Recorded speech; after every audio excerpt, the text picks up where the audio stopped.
Tumenye tuzirikane mutagatifu Kizito Mihigo.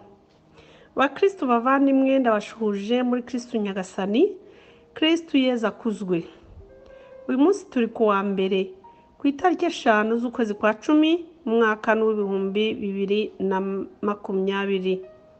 Muri kumwe nanone n'umuvandimwe wanyu ubakunda cyane Mama Christine. Dukomeje rero nanone twongera ku byo twaganiriye ejo mu gitabo cya mutagatifu Kizito Mihigo. Duhoberane n'ubumwe n'ubwiyunge, tubeho mu mahoro kandi tuzapfe ntacyo twicuza. Icyo gitabo rero nicyo tugikomeje. Uyu munsi twatugeze ku gika kikurikira icyo twaganiriyeho ejo. Reka rero twishyira imbere ya Nyagasani kugira ngo ayobore imirimo yacu kandi yitangire ubutumwa, abana be babwumve babukurikize uko babuhawe. Ku izina ry'Imana Data na Mwana na Roho Mutagatifu, amina. Ngwino Roho Mutagatifu usanganye imitima y'abakwemera bagukunde, ohereza Roho wawe byose bibe bishya ntizabone guhinduka. Dusabe Mana wamenyeje abakwemera Roho Mutagatifu, turagusaba kubwirizwa nawe, gukunda ibitunganye no kunogerwa nawe iteka. Amen. Uyu munsi rero turakomereza ku byo twaganiriye ejo. Kizito Mihigo ageze ku gika kivuga ngo ntangiye rero gukunda umurimo wo kuba umuhanzi w'indirimbo za Kiliziya. Muri iyo minsi nahimbye indirimbo zo gusenga cyane zirimo amasengesho y'umuntu ku giti cye, uburyo bumeze nko kuganira n'Imana. Abantu barabikunda kandi bambwira ko bibafasha mu masengesho yabo. Ndatangira mpugira cyane mu muziki w'Imana, niyumvamo ko nkenewe muri Kiliziya. Na karate igenda igabanuka buhoro buhoro ariko idahagaze burundu. Guhera ubwo nkajya muri siporo 2 cyangwa 3 mu cyumweru.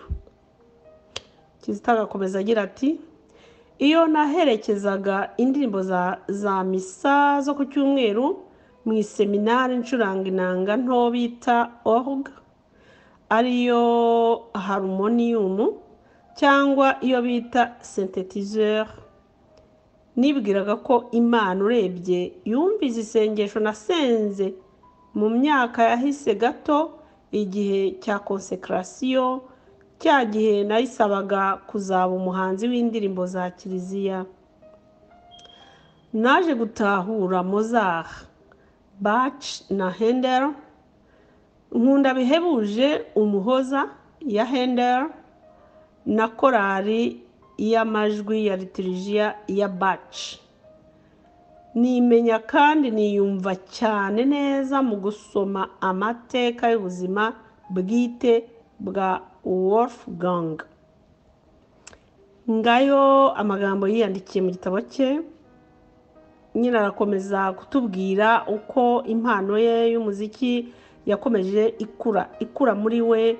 Murabona yuko ari umwana w'umukristo wese ubundi niko yagombye gukora. Ejo narimo mabwira ko icy'ingenzi ari uko dutangira tugasengera impano turimo kugira ngo Roho Mutagatifu atumurikire, azitwereke, bityo zitume tugira akamaro Kiliziya ndetse tugira akamaro n'isi dutuyemo, noneho irusheho guhinduka kuba nziza. Mwumvise isengesho rya Roho Mutagatifu tuhora dukunda gutangiza izi nyigisho, ko dusaba ko Imana nyine iduha guhindura isi ngo irusheho kuba nziza. Imana idukoreshe kugira ngo isi irusheho kuyoboka Kristo no kumenya ingoma y'ijuru.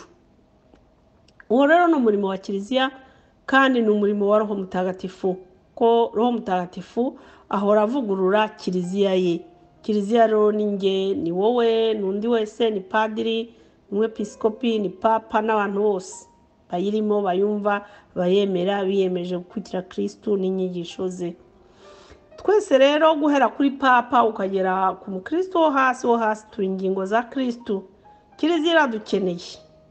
inyigisho ikomeye uyu munsi kizatubwira, hari ahantu yavuze ngo guhera ubwo niyumvamo ko nkenewe muri kiliziya. Mukristo umuvandimwe, ndagira ngo uyu munsi kuri uyu wa mbere wibaze mu mutima wawe, ese wowe wari wagera kuri iyo ntambwe uvuga uti kiliziya irankeneye? Se nimba kiliziya igukeneye mu biki? Uyimariye iki? Aho nturi wa mukristo ujya ku cyumweru mu misa ugahazwa, warangiza ugataha ukumva ko kiliziya ifite abandi bayitekinga care, abandi bayitaho wowe utarimo. Niba ari ukubitekereza ntabwo ari byo. It's very wrong. Ntabwo ari byo namba. Umukristo nyamukristo numenya ko kiliziya imukeneye nk'uko ukeneye padiri, kiliziya ikeneye umuririmbyi, kiliziya ikeneye umuhereza, kiliziya ikeneye padiri usoma misa, kiliziya ikeneye abakora mu sakristiya, kiliziya ikeneye abategura indabo, kiliziya ikeneye abayifasha gufasha abakene, kiliziya ikeneye abo bose. Nk'uko Mutagatifu Kizito Mihigo yaduhaye urugero rw'uko yiyumvise ko kiliziya imukeneye mu byerekeye guhimba indirimbo za kiliziya, nyine agatanga uwo muganda kandi akajyamo akanaziririmba n'abakristo bakazigenderaho, ukwemera kwabo kukarushaho gutubuka. Ni nako twese umwe muri twe uwo ari we wese ntagire uwigaye ubuto cyangwa ubugufi, twese turi ingingo za Kristo. Twese dufite umumaro tugomba gukorera kiliziya ye kugira ngo irusheho gutera imbere no kwivugurura uko bwije uko bukeye. Mukristo umuvandimwe rero, uyu munsi utahanira isomo rikomeye rivuga ngo jyewe mariye iki kiliziya? Ko nanjye ndi urugingo rwa Kristo. Ndi uruhe rugingo? Ureba ingingo z'umuntu uko zingana, ureka umusatsi ugeze kurwara rw'ikirenge, ariko umubiri ukeneye utwo twose, izo ngingo zose. Umubiri ukeneye ijisho, umubiri ukeneye umunwa, umubiri ukeneye amaguru, ukeneye inzara, ukeneye amaboko, ukeneye izo ngingo zose. Iyo ziri hamwe nizo zibyara umubiri wuzuye, none umuntu akagenda akavuga, akabaho, akaba umuntu wuzuye. Na kiliziya ni kimwe. Kristo Nyagasani niwe utwubatse, twese turi ingingo ze, turi ingingo za Kristo, turi ingingo za kiliziya ye. Tugomba kuyikorera twese, tukamenya buri rugingo, nta na rumwe rugomba gusuzugura urundi. Turaza kubibona mu ivanjiri, mu isomo ritagatifu nza kubasomera, ko twese buri muntu wese agomba kugira umwanya wo kuba urugingo rwa kiliziya arimo. Ntuzaba umukristo w'imburamumaro. Niba udashoboye guhereza, jya kuririmba. Niba udashoboye kuririmba, jya muri Mouvement d'Action Catholique nka zimwe nababwiye ejo twari turimo turabana, n'ubu ziracyariho. Hari abarejiyo, hari abaskuti, hari ingabo za Mariya, hari ibintu byinshi cyane kiliziya yacu ifiteho umwihariko turusha izindi kiliziya zindi zijya mu misa gusa zigasenga, zikitahira, zigatendereza wenda umunsi nijoro, ariko zidafite ibindi bikorwa bikurikira nyuma yo gushengerera, nyuma yo kuba mwakoze igitambo cy'Ukaristiya. Mumenye rero abakristo bavandimwe, ubukungu dufite mu kiliziya gatolika burarenze, burahebuje, ni bwinshi. Natwe rero ntitupfushe ubusa. Tekereza wowe wibaza uti ko Kizito, Mutagatifu Kizito yarimbye indirimbo 400 akazitura kiliziya zigafasha abakristo. Ngewe kuva nabatizwa ngakomezwa, ntabwo amasakaramentu yose ngashyingirwa, cyangwa se nka busaserodoti bo batura igitambo buri munsi, bafite ibyo bakora byinshi, ibyo tuzi, ibyo tutazi. Ariko ndivugira ku bakristo bene wacu basanzwe nkanjye. Wibaza uti harya kiliziya ya Yezu nyimariye iki? Ndi uruhe rugingo? Agarutse ku isakambaza ati wowe uri iki muri ibyo byose? Wasanga uri iki? Wasanga uri umuvumbyi ujya mu kiliziya kuvumba misa, cyangwa ujya wumva uri umwana wa Kristo, uri urugingo rwe, nawe ugomba kuhakora ikintu. Bakristo bavandimwe, isomo kizitaduhaye uyu munsi, tugira umumaro muri kiliziya, tugira umumaro ujyanye n'ukwemera kwacu, kandi uwo mumaro tuzawugira bihereye kuri za mpano ejo twahoze tuganira ko tugomba gusengera kugira ngo zijye ku mugaragaro, kugira ngo zifashe abo tubana, zifashe kiliziya yose n'isi yose muri rusange. Nuko rero sindi bubatindire cyane, isomo rirahari ritubwira ukuntu tugomba gukangukira kuba ingingo za Kristo nk'uko abidusaba. Kristo we yabigezeho, natwe rero tugombe tubigereho niba dushaka kumwigana no gutera ikirenge mu cye. Uyu munsi rero isomo rijyana n'ibyo turarisanga mu Bakorinti ba mbere, uko ibaruwa Pawulo yandikiye Abakorinti ba mbere, umurongo wa 12 ukagera kwa 20. Haragira hati: ingingo ni nyinshi, umubiri ukaba umwe. Mu by'ukuri umubiri ni umwe kandi ugizwe n'ingingo nyinshi, ariko izo ngingo zose nubwo ari nyinshi zigize umubiri umwe. Niko bimeze no muri Kristo.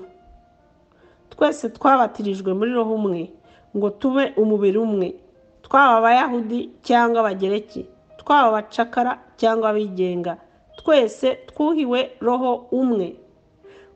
Koko rero umubiri ntugizwe n'urugingo rumwe gusa, ahubwo ugizwe na nyinshi. Niba ikirenge kivuze kiti ubwo ntari ikiganza ntawe mpuriye n'umubiri, byakibuza kuba urugingo rw'umubiri?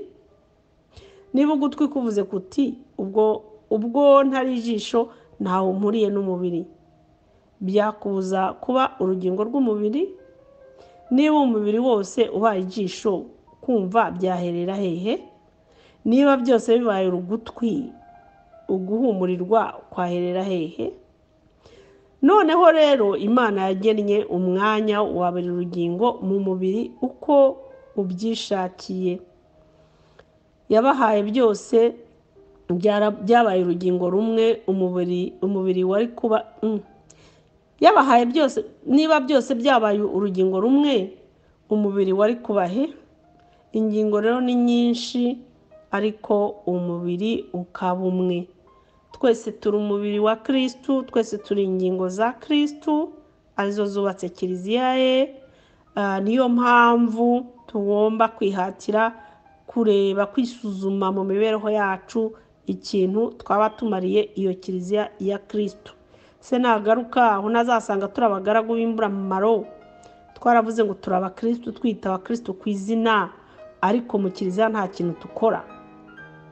Impano yawe ni iyihe? Uyikoresha iki? Imariye iki kiliziya? Imariye iki urugo rwawe? Imariye iki agace community utuyemo? Imariye iki umuturanyi wawe? Imariye iki abana bawe? Uri iki? Twisuzume tumenye icyo turi cyo. Twisuzume tumenye dushobora gusangiza abagenzi bacu kugira ngo barusheho gutera imbere mu kwemera no mu kubona ko twese turi urugingo rwa Kristo Nyagasani. Bakristo bavandimwe rero, uyu munsi ntabwo ndi bubatindire, tuzongera muri weekend itaha. Nagira ngo mugumane uwo mukoro wo kwisuzuma icyo mumariye kiliziya ya Kristo hano ku isi, kuko icyo ngicyo nicyo kizakubera imbaraga zongera ukwemera kwawe. Icyo ngicyo nicyo kizakubera iteme rikwambutsa rikujyana muri Yorodani, rikwambutsa Yorodani rikujyana muri Yerusalemu nshya. Icyo ngicyo nicyo musingi wegamyeho ukwemera kwawe. Reba rero icyo ukora, ntuzabe muri ba bafarisayo bashaka kugaragara ko ari Abakristo, batanga icya 10, ariko imibereho yabo ugasanga nta ihuriye n'imibereho ya Kristo. Baba mu bwibone, baba mu bwishongozi, baba mu gukandagira abaciye bugufi, kandi ibyo si byo Kristo yaje kutwigisha. Ejo twize twasubiye ko tugomba gukurikiza amategeko ya Nyagasani yose uko ari 10 nta n'imwe tuvanyemo. Twongereho rero no kwisuzuma ku ngabire twahawe n'uburyo tuzikoresha kugira ngo kiliziya ya Kristo ikomeze itere imbere mu kwemera, ikomeze irusheho kurwanya Satani, n'ababibona bamenyereho ko turi Abakristo koko. Nicyo nabahamo gukurikira muri weekend kugira ngo tubyibazeho buri munsi, turebe icyo twakora. Niba ntacyo dusanga turi cyo, twiyemeze guhindura imibereho yacu, twiyemeze kugira umuganda, dutura kiliziya ya Kristo, kuko tuzabibazwa ko igihe dukomezwa twiyemeje kuba ingabo za Kristo no kumurwanirira. Kandi Kristo ntabwo umurwanirira nk'ingabo irwanisha amasasu. Kurwana kwacu no kurwanisha ukwemera no kurwanisha urukundo. Intambara yacu ni spirituel, ntabwo ari intambara. Turi abasoja bo kujya kuri front turwana. Umwanzi wacu Satani ni amasasu amurasa ngo byemere. Araswa n'amasengesho, araswa n'ibikorwa byiza by'urukundo, araswa nuko twaze kumwemera tukemera Kristo mu mategeko yose uko ari 10 duciyeho. Niyo rero nuwo mukoro naba mbahaye kugira ngo tuzongere tuganire muri weekend itaha ku bindi, kuko murabona ko uyu mukoro mutagatifu wacu Kizito Mihigo yarawutsinze 100%, kuko yakoreye kiliziya kiriho ndetse yemera no gupfira ubutumwa kiliziya yiyumvisemo mu gihe ari mu kiliziya. Hari ahandi rero nibagiye kubabwira hakomeye cyane. Haraho yavuze ngo urebye Imana yumvise isengesho nasenze mu myaka yahise gato igihe cya consecration. Bakristo bavandimwe, ndagira ngo mbakangurire ko igihe cya consecration ni igihe gikomeye cyane. Ndabizi mwese mwabyize muri gatikisimu uko nanjye nabyize, ariko ndagira ngo mbibibutse tubyibukiranyeho ko igihe padiri azamuye inkongoro hejuru y'umukiro avuga ati dora, agasubiramo amagambo Yezu Kristo yavuze asezera ku ntumwa ze ati nimwakireho muryeho mwese kuko cyari umubiri wanjye uzabatangirwa. Ati nimwakire munyweho mwese kuko iyi ni inkongoro y'agakiza. Ibyo byose mu gihe cya consecration kiriya ari igihe gikomeye cyane, kuko Yezu Kristo aramanuka, icyasaga na diva kigahinduka amaraso ye, cyasaga n'umugati kigahinduka umubiri we. Aba hari in presence, aba hari we wese present in the front of us, ari imbere yacu, nk'uko umuntu yagira gutya ukabona bituye imbere ya papa wawe, ya mama wawe, cyangwa y'umuvandimwe wawe cyangwa inshuti yawe. Aba hari wese, nta gushidikanya. Twese twarabyize kandi turabyemera. Mujye mumubwira ikintu kigukomye ku mutima. Nanjye meze nka Kizito, sindi kwirata, ntabwo nkwiye gupfundura n'udushumi tw'inkweto ze mu kwemera kuko ararengeje, ariko ngerageza kumwigana, kuko igihe cya consecration kigeze akantu kose najyanye mu misa afite niwo nkavuga, nkabwira Yezu bucece, nkamubwira please umfashe muri ibi nibi. Niho mubwira kuko mba numva murebesha amaso y'umutima ntamurebesha y'umubiri. Murabona rero ko Kizito yabiduhaye mu urugero. Igihe cya consecration kigeze niho yasabaga Yezu ati uzambabarire ungire umuririmbyi w'indirimbo za kiliziya. Murabona ko yabihawe. Nta kintu ushobora gusaba mu gihe cya consecration ngo Yezu akikwime, ikintu gitunganye, ikintu cyo gukorera kiliziya, ikintu cyo kugerageza kuba urugingo rwa nyarugingo rutari impfabusa. Ntacyo asaba mu gihe cya consecration ngo kibure. Mwitegure rero igihe cyose misi izajya iba, igihe cya consecration nikiba, ntukarangare, ntugatekereze ibindi byose uba wasize mu rugo, ahubwo ujye umenya ko Yezu akuri imbere. Ni nayo mpamvu dupfukama tukunamira umukiza wacu ko aba hari imbere yacu, noneho tukamwongorera ikintu cyose dushaka, kandi tukamubwira nta buryarya, kandi tukamubwira nk'uri imbere y'Imana ye. Icyo rero ni ikintu gikomeye cyane Kizito yatweretse hano yakoze, natwe tumwigane, dukomeze tumwigane, kuko nyine iki gitabo tukirimo nk'urugendo rwa Kizito Mihigo mu kwemera. Natwe ibyo tuzatuvumburamo byose tuzatubikurikiza nk'uko yabikoze, kandi nawe aratureba, azadufasha kubigeraho, azadusabira Imana itugenzereze nk'uko yamugenjereje, idutagatifuze, ubugingo bwacu buzarangire natwe Imana ivuga iti muri abagaragu beza nimutahuke, igihe kirageze. Dupfe ntacyo twicuza, kandi dupfe tudafite ubwoba ko tuzatuza iyo tugiye, kandi twakirwa n'abamarayika n'abatagatifu bose. Murakoze rero abakristo bavandimwe, inshuti zanjye, reka tuvuga agasengesho ko gusoza, hanyuma mukomeze mugire weekend nziza itararangira. Nako yarangiye ubu turi kuwa mbere sorry najuje inyuma narigire muri weekend mukomeze mugire icyumweru cyiza ahubwo kuba turi kuwa mbere, ubwo tuzongera weekend itangiye, ubwo mwari kumwe na Christine ubakunda cyane. Dawe nyir'ubutagatifu, ngushimiye nanone aka kanya umpaye ni inyongezo kuri nge kugira ngo ninganire n'abavandimwe banjye byerekeye ukwemera, tureba ibyo mutagatifu wacu Kizito Mihigo yatugejejeho. Ni ukuri intambwe yateye, yari umwe muri twe, yavukiye muri twe, abana natwe, iminsi yose dusangira ibibazo bimwe. Ni ukuvuga ngo ibyo yashoboye nako tugusabye wabidushoboza. Ni ukuri turakwingize kugira ngo ukomeze aduhe ibyo adusabira ubyumve ubyiteho kandi dusubize, kuko natwe dukeneye kuba abatagatifu nkawe. Ibyo nibyo tugusabye ku bwa Yezu Kristo umwami wacu, mubana mugategekana mu bumwe bwa Roho Mutagatifu uko ibihe bihora bisimburana iteka. Amina. Bikira Mariya utasama mu cyaha udusabire. Bikira Mariya nyina wa Jambo udusabire. Bikira Mariya w'ikibeho komeza udusabire. Mutagatifu Kizito Mihigo wa Kibeho komeza udusabire. Mutagatifu Kizito Mihigo wa Kibeho komeza udusabire. Mutagatifu Kizito Mihigo wa Kibeho komeza uturengere kandi udusabire ku Mana. Mugire rero icyumweru gihire kandi mwese Imana ibahe umugisha.